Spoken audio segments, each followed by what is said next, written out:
Последние новости о распространении коронавируса на начало апреля. Окончательно утверждены симптомы коронавируса. Новый коронавирус попадает в организм через слизистые, например, дыхательных путей.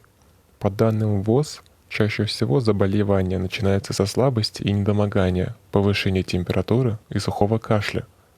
У некоторых людей могут отмечаться боли и ломота в мышцах и суставах, заложенность носа, насморк, фарингит или диарея. Чаще всего эти симптомы развиваются постепенно и проявляются довольно слабо. До 80% случаев заболеваний протекает легко, сопровождаясь лишь легким недомоганием и невысокой температурой.